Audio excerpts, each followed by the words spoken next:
Hi, I'm Mallory Cardimenos. I'm a certified dog trainer and I'm the owner and operator of Engineering Optimism Dog Training.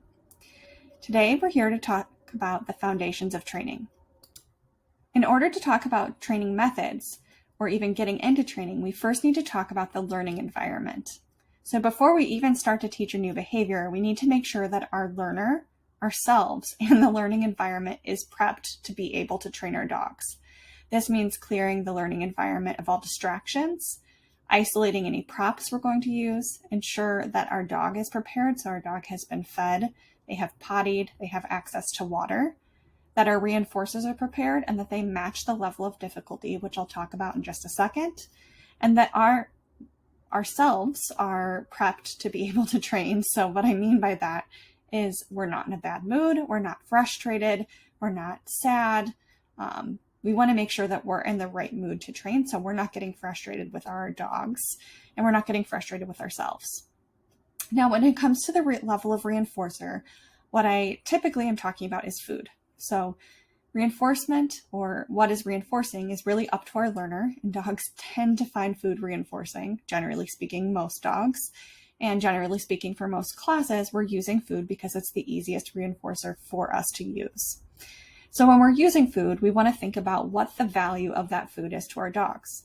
Again, generally speaking, there are absolutely exceptions to this rule, but kibble would be a low-level reinforcer, where something like a training treat would be a middle-level reinforcer, and cooked meat, like boiled chicken that's been chopped up, would be a very high level of reinforcer. And we want to match what level of reinforcer we're using to the level of difficulty of the thing that we're training and the environment we're training in. So since we'll be training at home, I might opt to use a low-level reinforcer like my dog's kibble, or a part of their kibble for their meal, because I don't want to use deprivation to train my dog for this situation.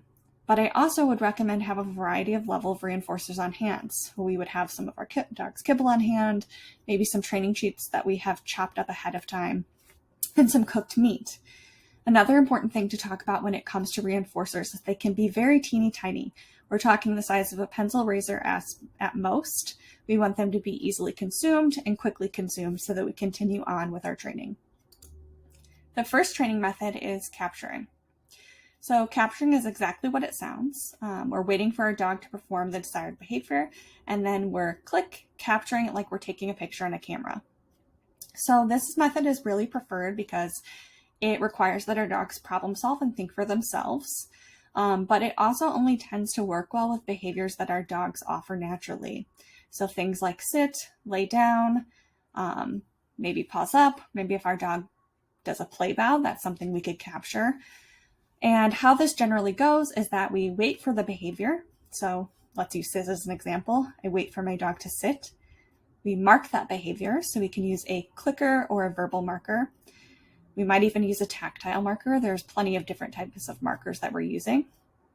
I use a verbal marker, so I would say yes, and then we would reinforce that behavior with food. The next training method I'm going to talk about is luring. So luring is when we put food in our hands and we place it at our dog's nose like a magnet, and we use it to lure them or guide them to do the behavior. So if our dog doesn't really offer the behavior that we're desiring them to perform, it can be quicker to show them how using a food lure. To do this, we put food in our hand, put it at our dog's nose, and we move our hand in the mechanism that we want to be able to get the desired behavior.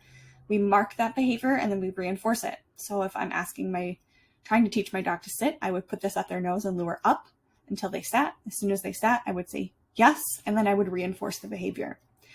The thing about luring is that it does get quick results, and it's relatively easy for anyone to do, but it can be really difficult to fade the lure. So we're going to talk about that next. So when we're using luring, we want to fade that lure quickly. The reason for this is if we use the lure too many times, our dogs can become lure dependent, or in other terms, our dog's behavior becomes contingent on that food being in our hand. So fading the lure generally involves getting that treat out of our hand and using our hand in the same motion that we've been using to lure the behavior, sans the food, to get our dogs to perform the desired behavior, marking and reinforcing. When we talk about fading the lure, I'd like to phrase this in a 10 trial method. But when I talk about these 10 trials, it's really important to note it doesn't mean that your dog is going to proceed linearly on these 10 trials. You may have to back up to move forward. You may be able to proceed quickly. Your dog's pace may be slow. You may spend more than 2 trials at a certain area, and that is completely normal. Very few dogs can get off a lure in 10 trials, but this is just a great way to look at what the trials might look like in a simple and concise way. So for trials 1 and 2, we would put that food in our hand and we would lure the behavior with the treat in our hand. If we were successful with both of those, we would move forward. So in trials 3 and 4, moving forward, we would get rid of that food in our hand and then use our hand in the same mechanism we were using, that would be our visual cue, to get the desired behavior. If our dog is successful there, then we can move forward. If for some reason that behavior regrades, then we would want to go back to trials 1 and 2 and put that lure in our hand. It's perfectly okay to spend more time with that food in our hand. We just want to make sure that we do and are cognizant to do those trials to try without the food in our hand to see at what point we can ditch the food in our hand and get our dogs to start to think more independently instead of just following food. So if we were successful with just that visual cue, then we would move to trials 5 and 6. In this trial, we would start to do our switch. So we would add our verbal cue for the behavior, followed by our visual cue. So let me step back for a second and use the example of a spin. For trials 1 and 2, we put the food in our hand. We would lure our dogs in a circle to get the spin, mark, and reinforce. For trials 3 and 4, no food in our hand, we would do that same mechanism with our hand. If they spin, we would mark and reinforce. In trials 5 and 6, we would start to add our verbal cue. So we would say spin, and then we would use that mechanism with our hand with no food to lure that spin, and then mark and reinforce. If again, that behavior regrades with the addition of the verbal cue, generally I don't often see this happen, but if it did, we would go back. If it's going well, then we might go forward. So in trial 7, we would just say our verbal cue, spin, and wait. So we want to wait and see if our dog can do that desired behavior with just that verbal cue. If they can't, we go back to trials 5 and 6 and spend more time there. If we're successful, then we can just drop that visual cue and we can just say our verbal cue and mark and reinforce. Now, the whole point of trials 5 and 6 with that switch, so we say the verbal cue followed by the visual cue, is that in doing that, our dog starts to predict that pattern where we say spin, spin, and so on. And so when our dog starts to predict that pattern, when sometimes we say that verbal cue, hopefully we've had a good enough of a loop going that when dropping that visual cue, our dog still performs the behavior. And in that way, we can switch over to a verbal cue. The last and final training method of positive or force-free training methods is shaping. Now, shaping is an advanced training technique because it requires excellent timing, careful planning, and it can be really difficult to master. Shaping, at its core, is shaping on small approximations towards a final behavior. It's a great way to teach our dogs to problem solve and a great mental enrichment technique for our dogs. But it is similar than capturing in that we let our dogs offer the behavior naturally and do the thinking themselves. So the process looks generally the same. We wait for the behavior, mark the behavior, and reinforce it. The difference is that we start to increase the criteria to build those small approximations towards a final behavior. And we'll talk about that a little bit next because it requires a shaping plan and quick decision making to either increase or decrease criteria based on our dog's rate of success. So if we're going to use shaping, we want to have a shaping plan. This means that we've sat down, we've grabbed a piece of paper, or in our mind, if we're really talented and skilled, we've come up with a plan for what moving that increased criteria might look like. So we would start with whatever our final behavior is going to be, or our Z in the alphabet.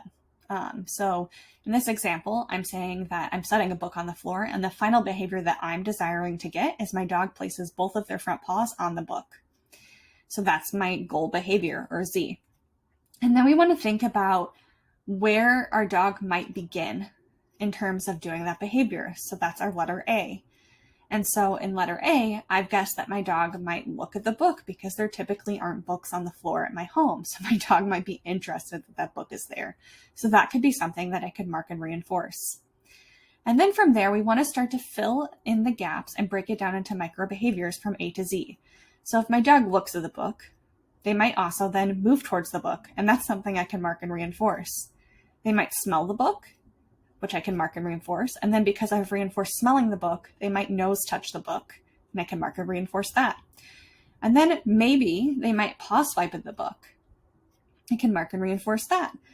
And then they might put one paw in the book, which I can accept and mark and reinforce. And then finally that goal behavior of Z with 2 paws on the book.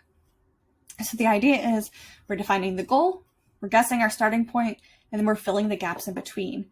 This helps us identify how the behavior might progress. This also helps us identify if we can skip steps. So if our dog is doing really well, they might go from A to M and then M to Z. It depends on the behavior that we're working on. But knowing the potential steps lets us know what we can mark and reinforce or what the progression might look like. And then the other thing is we might think about alternatives that if our dog is not getting it, where we would need to go back and where we would need to go forward. So if my dog is nose touching the book and all of a sudden they stop doing that, then I might go all the way back towards my dog moves towards the book. So marking and reinforcing, moving towards the book, and build back up towards that nose touching of the book until we get that final behavior. So by having a plan, it helps us understand what the criteria might be and how we can increase or decrease based on our dog's rate of success and how we can move forward to meeting that final goal behavior of Z. The next thing I want to talk about is mechanics. So training mechanics matter because they can result in faster success with less frustration. The first thing I want to talk about is marker timing. Assuming we're using a clicker or a verbal marker, we want to make sure that we're being very concise. So as soon as our dog performs the desired behavior, we're saying our marker. If we're really good, we can even mark right as our dog starts to finish that desired behavior and mark that. So we want to be really concise with not only our marker timing, but what our marker sounds like. We don't want to change from yes to yes. We want to be somewhat consistent so that that marker is really well conditioned. The other thing we want to talk about is the base location of our hands. Ideally, you're using a training pouch, and if you are, we want our hands out of that training pouch until it's time to reinforce. So when we talk about a good base position, our hands may be on our sides, relaxed on our lap if we're sitting, maybe held together in front of us as we're standing. Whatever we're doing, it's a pretty relaxed and natural posture for us, and we're not reaching for that reinforcement until we need it. If we're not using a training pouch and we have food on our hands, which is also perfectly acceptable, then maybe our hands are at our side with that food in our hands, and we're not moving that hand to deliver reward until it is time to reinforce. The other thing we want to talk about is consistency. So consistency not only in our marker, which I already talked about, but consistency in how we're delivering food. Dogs can get really frustrated if we deliver food in inconsistent ways and can get quite mouthy when they get frustrated and accidentally mouth one of our fingers harder than we would expect, and it cannot feel very good. So when we're delivering our rewards, generally speaking, I want you to deliver it in a flat hand, or you can pinch it between your thumb and your forefinger and deliver it, like this. I know you guys can't see that very well, but like this, so it can prevent some of that biting.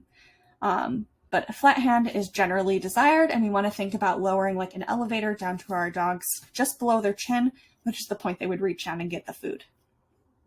We also want to think about, I already covered reinforcement delivery, and I already covered consistency of marker timing. So I've covered everything. Apologies. Moving on. Regardless of what training method we're using, we want to make sure that we are thin slicing and not lumping our successes or what we're willing to reinforce for that final behavior. We want to think of our final behavior as this huge loaf of bread, and we want to be able to slice down that behavior into tiny thin slices that will help our dogs be successful along the way. This is really necessary for very complex behaviors. It may not be necessary for simple behaviors like sit, but for complex behavior, generally speaking, thin slicing is necessary. And it might be even necessary for some things that we might consider simple. So for example, a paws up. If our dog puts one paw up on an object, we might mark and reinforce that and then work towards getting 2 paws on the object. The benefits of this is that it does build confidence. If we have a fearful dog who's a little afraid of the prop, we might just start with reinforcing looking at the object and building that conditioned emotional response that, hey, this is a positive thing, and slowly build up to 1 paw, then 2 paws. It also builds confidence in our regular dogs because it gives a lot of individual successes, and the more success we have, the more confident we are at trying. It also removes pressure. We don't want to place too much pressure on our dogs or ourselves in getting that final behavior. Otherwise, training can be frustrating, and training is supposed to be fun. It respects the individual, just like us. Our dogs have different aptitudes for things. What may be easy for one dog might be difficult for another. And so in thin slicing that behavior, it can help respect where our dogs are at and help us meet them where they're at. It also helps us meet ourselves where we're at, because I may have an aptitude for training one thing that maybe might be difficult for you. And so in that way, it helps us respect the individual. It also helps us go at the dog's pace because we're giving them all of these tiny little successes that build. And it sets us all up for success, and that we're looking at that final behavior and breaking it down into those tiny successes. And then it keeps training fun. We've talked a lot about what to do if your dog gets it right, which is mark and reinforce. But what happens if your dog gets it wrong? So in this case, we want to withhold our marker, and then how we would handle it really depends on what the situation is and can take some problem-solving skills on our end or critical thinking skills. But regardless of what we're doing, we really want to create an environment where our dog feels safe to try, even if they get it wrong. So we don't want to punish if our dog gets it wrong. We don't want to say no. We don't want to do anything like that, because training is supposed to be fun for you and for your dog. So if my dog gets something wrong or doesn't take an appropriate step towards a final behavior or whatever the situation is, there's several things I might try. The first thing I would try is tossing a reset treat away. One of my colleagues actually likes to call these consent cookies, and I really like that because not only does it give our dogs a break from what the task at hand is, but it also gives them the choice in whether or not they want to approach us again and come back and re-engage in the training session. If my dog did not come back, then I would end that training session and respect that choice. That's perfectly fine. Training is an option. It's not required. And if my dog is not in the mood to train or they're not feeling well, I want them to feel entitled to say, no, I don't feel good, in the same way that you and I might take a day off work if we're really not feeling well. We might also toss a treat away and then change the setup. So when I talk about the setup, what I'm talking about is that learning environment or the antecedents, or what occurs before the behavior. So this might be the positioning of a prop we're using. This might be the positioning of our hand in a lure. It might be the way we're delivering the treat or where we're delivering the treat. It really depends on the behavior we're trying to achieve. If our dog is really struggling with something, we might ask for a simple behavior that our dog already knows to alleviate frustration. So let's say I'm working on a spin and my dog just isn't getting it, or they're stopping halfway through, and I start to notice that maybe some subtle signs of frustration. I might just cue a touch to give them a win and give them a reward to alleviate that frustration. We might laugh about it lightly and just try again. I do that all the time in training. If we can't laugh at our dogs or ourselves, I don't know how we're supposed to have fun in the first place. So keep it light and laugh it off. That's fine.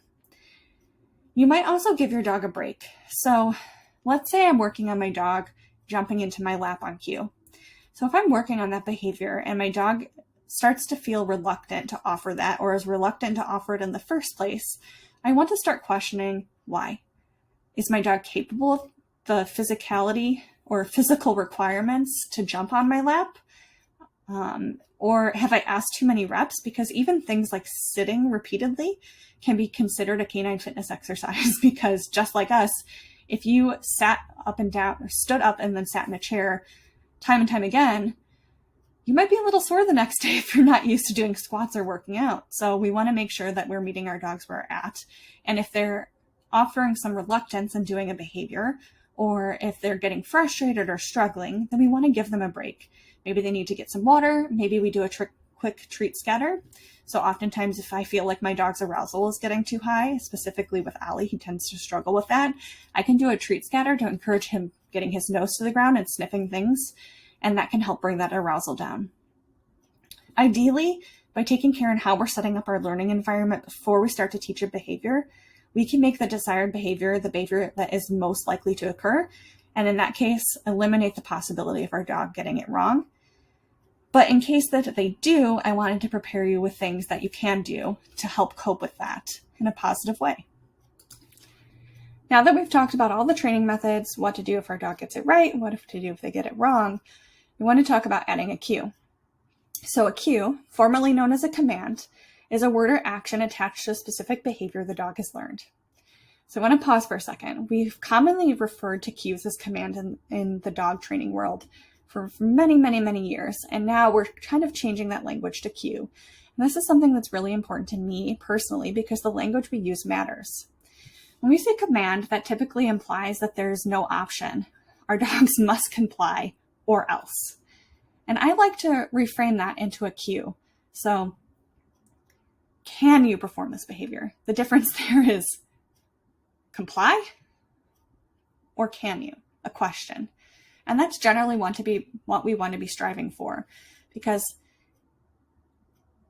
our dogs might not always necessarily be able to answer that question, and that's okay. You don't have all the answers, I don't have all the answers, and we shouldn't expect our dogs to. And it's perfectly fine if they cannot comply in a certain situation, and that's a sign to us that maybe we haven't prepared them best, maybe they're not in the right environment, maybe they're not feeling well, maybe they're just having a bad day. There's so many different things that go into it.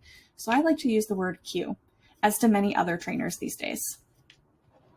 So once you have taught your dog a new behavior and they're performing that behavior super reliably, then we can start to introduce a cue.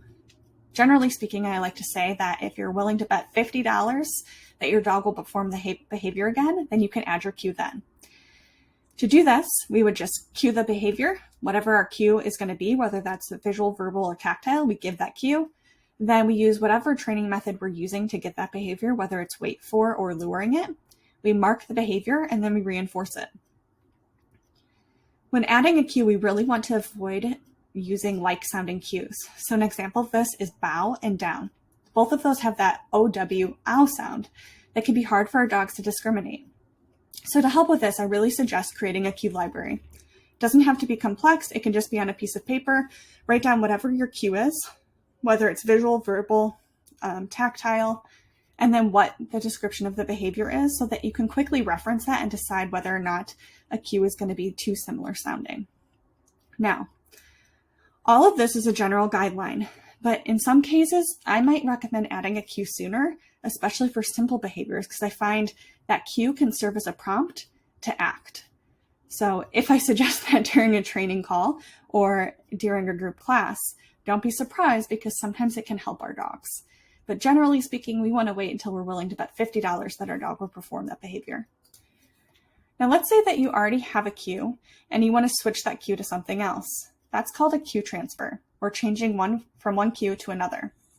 So once our dog reliably has a behavior on cue, we can actually associate more than one cue or switch cues based on our desires. To do this, we use a method called new cue, old cue. So in this case, we would just say or give, if it's tactile or visual, our new cue, give our old cue, mark the behavior, and reinforce the behavior. And again, we would repeat that cycle until we got that behavior loop going, just like when we're fading the lure. And then we can start to drop that old cue and just say the new cue and see if our dog is able to perform. So if you're confused by this, I would just go back to that fade the lure trial methods because it's very similar to when we switch the cue. And something to note about cues, it's actually okay to have more than one cue for a single behavior, but generally speaking, it can be confusing to have the same cue for two behaviors. But again, as with all dog training, it's super nuanced. So there are some cases that it's okay to have the same cue for two different behaviors. So an example of this might be jump. So if my dog knows how to jump over a baton that I'm holding out, I might say jump. And my dog might also know how to jump through a hoop, and I also might say jump. But in this case, the prop I'm using or the way I'm positioning my body can serve as a discriminatory cue as to clarify what I'm asking. So again, generally speaking, this is what we want to follow. But again, dog training can be nuanced, and there can be situations that what we use as general guidelines aren't always necessarily true. The last thing I want to talk about is fluency. When we're working through private training or in my training classes, we're in a really low level of distraction environment starting because we want to teach the behavior in an environment our dogs can be successful in. But then we might want to increase that level of difficulty. So this is actually talking about fluency. Fluency is a dog's ability to perform the behavior in a wide range of scenarios. Aspects of fluency include distance, or how far we are from our dog, or maybe how far our dog has to go. Duration, so how long the dog is supposed to perform the behavior. Distraction, that's when we might be talking about what things are in the environment in terms of like different props or toys. We might lay balls out or toys out as a distraction, or it might be even taking it outside of our home. We might talk about precision, so what that behavior looks like. Does it have to be precise? So if we're talking about a sit, does it have to be a perfectly square sit where our dog's feet are tucked in properly and their shoulders are directly over their feet? We can also talk about latency. Latency is how quickly our dog responds. We might have a requirement for that. We might want our dogs to respond right away, or maybe they can have a couple seconds. And then we might also talk about speed, which is also an aspect of fluency, which is how quickly the behavior is completed. All of these things are aspects of fluency, but when it comes to fluency, we want to think about increasing fluency piece by piece or bit by bit. Similar to that thin slicing, we want to thin slice our fluency. We want to get things solid and concrete in a low distraction environment or at a close distance, and then we want to increase our aspects of fluency and train for them one by one. We don't want to introduce more than one at a time because that can be too challenging, and we want to set our dogs up for success. So to put it all together, I really suggest having a training plan. That's my job as your trainer, both in privates and in group classes, but I want to prepare you for this, that if you want to go at your own, this is what I recommend. So we might sit down, we might get out a piece of paper, or we can do it in our head and define what the method of teaching for our behavior is going to be, whether that's capturing, luring, or shaping. What will the behavior look like after the teaching phase? So what is the final behavior or that Z behavior that we want to see? We will plan what our cue will be. Will it be visual, verbal, tactile? We want to plan what reinforcer we're going to use and match that to the level of fluency or the level of difficulty that the behavior might require. And then we want to plan what level of fluency will be needed for this behavior. And we want to write separate training plans for each aspect of fluency we plan to build to. If you have any questions about this presentation or any questions at all, please do not hesitate to reach out to me. I hope you enjoyed it. Bye.